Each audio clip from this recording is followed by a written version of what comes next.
Hello YouTube, welcome back to Assetto Corsa, and today we're going to be taking a look at two cars at the Nürburgring Nordschleife. We're going to be taking a look at this, the Ferrari 488 GTB with the triple pack, and the Audi S1 which comes with the 1.8 update. We're going to be starting with the Ferrari 488 GTB just because I wanted to drive a red car first, and I chose the Audi in blue. So here we go. What is this car? What is the Ferrari 488 GTB, and why is it regarded so highly already in the real world? Well, the 458, we had the 458, and this is the replacement for the 458. It's different in some ways and same in some ways. So if you were to look at it at first glance, you would think it just looks like a facelifted 458. It's not. Not only is it different inside, as you can see as I'm looking around a bit, not only is it different inside, it's different outside, it's different under the bonnet, it's different in the chassis, and it has a completely different engine. So let's start with the weight figures. Now the weight is 1,370 kilograms, which is down a good 200 kilos from the 458 if I remember my maths correctly and remember the figures. I think the 458 is just over 1.5 tons. This is 1,370 kilos. 660 brake horsepower, which is up about 90 from the 458. That comes in at around, I think it's 6,200 RPM. It has sort of a plateau from 6,200 all the way up to 8,000, and you get about 660 bhp at that point. As opposed to the 458, which was a much more linear curve, and it had the maximum power up at the 8,500 mark. It doesn't rev as high as the 458. I think it goes up to about 8,250, while the 458 went 8,500. Torque is at 760 Newton meters of torque, which is a lot more, but you do have a turbocharged engine, so that's why you get that. And that torque is quite linear from about 1,000 RPM all the way up to 3,000 RPM, where you hit your maximum, and then after that it sort of just very slowly dips off to about where the maximum power is, so 6,200 RPM. Then after that it starts dipping a bit more steeply, so by the time you've reached your rev limiter, you're down to about, I don't know, about 570 Newton meters of torque. I don't know what that is in foot-pounds. Is it 560 foot-pounds of torque, or pound-feet of torque, when you get to at the maximum torque. I think it's something like that.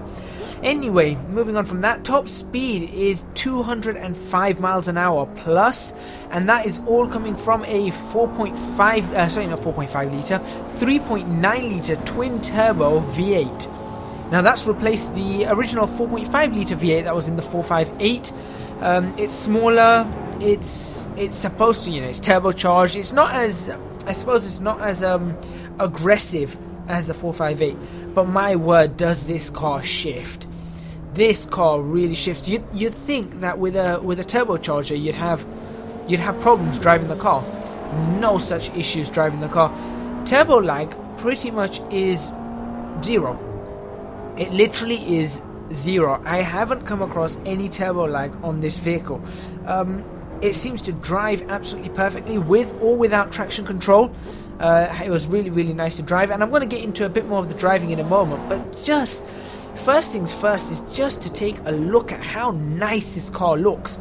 Just in terms of modelling, they've taken all the best bits of the 458 and then they've just added their latest philosophy, which seems to be a bit more aggressive styling, more chiseled front headlights, gone are those little aerodynamic veins that you'd get in the just above the front splitter, in the radiator ducts and that. That's gone. It looks like it's just been replaced by a grille, but you do have a slightly, it looks like a wider body. It reminds me a bit of the is it the 355, the Ferrari 355 or something, where it just had a wider body, where you had the scoops on the side. That's now there. The windows seem to have been angled slightly differently. The windows actually remind me a lot more of a 360 Stradale, or in terms of how they look. Perhaps it's just a shape. I think they've just tapered it off a little bit more and just rounded them a bit, as opposed to the 458, which did look slightly different. So there is that as well. The car still looks compact, and it just generally it looks very, very good. And of course, Assetto Corsa. Kunos have gone and modelled it to perfection. The LED lights, both front and back, look really, really nice. Interior wise, everything looks superb. There's a lot of similarities to the 458 with some differences. For example, with the you got some differences with the radiator ducts, or the, I suppose you call them the air conditioning ducts. You've got a bit of differences there, some differences on how things look and where things are. There's a nice display on the passenger side, which you can't see because I'm not looking that way, but there's a display on the passenger side that works, so that's pretty neat. Everything inside is very red as well. It is very, very red inside. The seats are red, the upholstery is red. It's just this part here, the dashboard, that's black. But it really does look good. I think I quite like it. There you go, you can just see the display actually working just under the 488 GTB logo. So that's pretty cool. Sounds really quite nice. It sounds a little bit more, well, it does sound less, in a way. It sounds a bit less powerful than a 458. As you can see, I've switched traction control off now. It sounds a bit less powerful than a 458, but that being said, you can hear the turbo. You can hear the turbo noise. It's not overwhelming, but you know there's a turbo there. And the exhaust note is a bit more crisp. It's a bit more, there is a bit more crispness to it, but it does sound a little bit quieter. The engine does sound a little bit quieter. That being said, I think it's very accurately represented. And now you can see, I'm just going out around the corners and just putting my foot hard down, and you can just see the rear wheels just spinning up ever so slightly. Now, I do make a mistake here where my head tracking went a bit wobbly, and so I crash. I think it's right here. There it goes. It's just gone a bit wobbly, and it just threw me off. So, doink. That's gone. Anyway, physics. That's what I'm going to end with. The physics of this car. It's a really, really nice car to drive. Turbo lag, like I said, doesn't seem to exist on this car. Even though it is twin turbo, it feels like it's a naturally aspirated engine, just with a bit of a turbo hiss on it. The acceleration is pretty insane, with the 0 to 60 in 3 seconds, but it's a 0 to 125 miles an hour that really surprises me. 8.3 seconds to 125 miles an hour, which is faster than the Lamborghini Aventador SV. So that's pretty incredible. The gear ratios, I found that I was shifting gear slightly earlier than I was on the 458. So I did take the 458. Basically, I took this car out, then the 458, then this car again, and I did find that I was shifting gears a little bit more on this car than the 458. But that being said, it's an engaging drive. I didn't see any real issues with it. Force feedback was pretty nice as well. I had to drop it a little bit more than the 458, so you know, I think it's because there's stickier tires on here. Maybe it's just giving me more feedback through the tires. I don't know. That was something that's disappointing, is the tires. I was hoping that we were going to get sports tires on this car, just like we have on the 458, but we don't. We get these hypercar road tires or something, and that's the only tires we get on this, and it doesn't allow for an extremely fair comparison. So that is one downside. I hope they add sports tires to it. Apart from that, though, the car is incredible to drive. It's really, really fun. And as I finish off this lap, I'm going to say that it's got to be, I think this is a 9.5 out of 10 car. I just wish the gear ratios were slightly different. It's not a big issue, but I do wish they were slightly different, and I do wish the car had a little bit more noise to it, but that's how the real car is.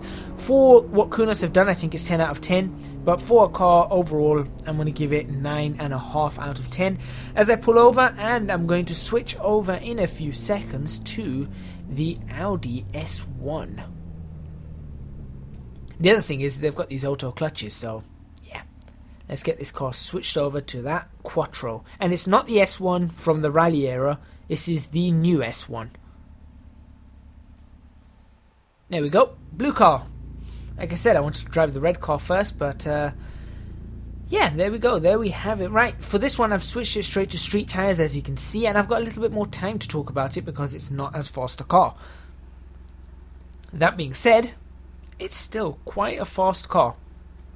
It's not as fast as a supercar, obviously, but it's a hot hatch. It really is a hot hatch.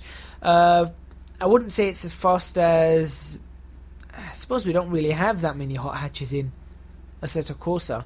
but it's faster than obviously the Abarth and all of them, because it does have 231 or 230 brake horsepower. So that's quite a bit. 230 bhp is a lot. It's a Quattro, so it's got four-wheel drive. It weighs 1,340 kilos, which is, it's heavy, but it's not as heavy. I suppose it's heavy compared to cars of the previous decade. Sorry, it's light compared to the cars of the previous decade, but compared to the cars that it's competing against, I think it's just a little bit on the heavy side. I'm guessing that's got to do with the Quattro system, really. Anyway, as I move myself into position, as you can see, I really wasn't too happy with the seating position to start with. It just felt a little bit high. I felt really, really high up in the car. And these cars are, Audis are pretty low down, I know, because we've got an Audi. So they're low down cars, especially the S line or the S models. The S1, whether it's the S4, whatever, they're all low down. So yeah, I had to move the seating there. I think that's just a bit of a bug. But like I said, this isn't the rally car that was famous in the 70s? I think it was the 70s, 80s. This is the S model of the A1, and the S, obviously they have their quirks. Each one has its own little bits and their little carbon fiber bits and bobs here, or silver wing mirrors, or things like that, or extra trim, or all these bits and bobs. You can tell an S model when you see one, even though from the inside it doesn't really look like an S model, apart from maybe all the silver accents or the graphite style accents around. The car itself, I mentioned the weight, the power. Power comes in at the power is a bit odd, because it's linear up to about 4,500 RPM, and then after that it's a bit wobbly, but it tries to stay as stable as it can. And I think the maximum power actually is just blips at 6,000 RPM. You get this full 231 bhp. Torque is 370 Newton meters of torque. Now obviously compared to the Ferrari, that's absolutely nothing, but that does come in at a much lower rev range, 2,100 RPM, and then it stays until about, it does fluctuate a little bit, but it drops off to about 350 Newton meters of torque by the time it gets to around, I don't know, 4,500 RPM. Then it starts dropping off rapidly. So this car is best driven, I think, between the 1,000 RPM and I'd say 5,000 RPM. I'd say 1 and 5,000 RPM. You really don't want to push it beyond that, even though I am pushing it to about 6,000 RPM just to see what happens. But you do feel that there is a lot less torque, especially when you're going uphill at that higher rev range. So you do want to be careful. For example, when you're driving on the Nordschleife and you're going up the hill, you will find that keeping it in 5th, for example, here, if you were to shift it up to 6th, it would just be if you were to push it at a faster rate in 5th, you might find that you're losing a lot of power. And you'd want to try and get it at about 4,000 RPM. Seems to be the right place for it to really pull up any hill. So there's that. Top speed is limited to 155 miles an hour. I really didn't get it to 155, I don't think. No, I didn't actually get it to 155. There isn't any place you can get it to 155. It doesn't have that kind of power that you'd be able to do that. And 0 to 60 is around, or 0 to 62 miles an hour is around 5.9 seconds, which is fairly quick. That's fairly quick, but that's not the fastest in its class, to be honest. The car. Okay, before I talk more about the car in that form. Oh, I also got to mention it's a 2-liter engine, inline 4, of course. So you've got that. But anyway, before I talk more about the car to drive, modelling again, fantastic. Really, what do you expect from Kunos? I do like the aggressive styling of the Audis. I think they look really, really cool. Although of late Audis have looked a little bit bland, I did like the way they used to do the daytime running lights. They used to have these really nice shaped daytime running lights. Now they're just sort of edge chiseled around the edge, and I don't like that. I don't like that at all. But that being said, it still looks fairly aggressive. It's got LED lights at the back, which look pretty nice. The car looks like it wants to go fast. It doesn't look badly proportioned. It has a really strange rear wing. It looks like a split rear wing. Reminds me a bit of the Ferrari FXXK. Apart from this isn't an FXXK, so really, I don't know what the split rear wing's really useful for. I'd just say a standard rear wing, but maybe design, I suppose. Inside again, it's really nice. You can see a little bit of red accenting around places as well. Standard Audi display, very clear. They've had these displays for years now. I think it's been what? They've had these displays like these for a decade, and it just works. I think they really don't need to change that. The displays really do work. They pop out at you, they're clear, and like I said, because we've got an Audi, I can tell you from first-hand experience, they're really good displays. That being said, I'm not a massive fan of Audi. So, what was I going to make of this car? Well, I did like it, and the sounds were interesting because I found that this car was quite loud. But then again, I think the S1 actually is fairly accurate on the sounds to the real car.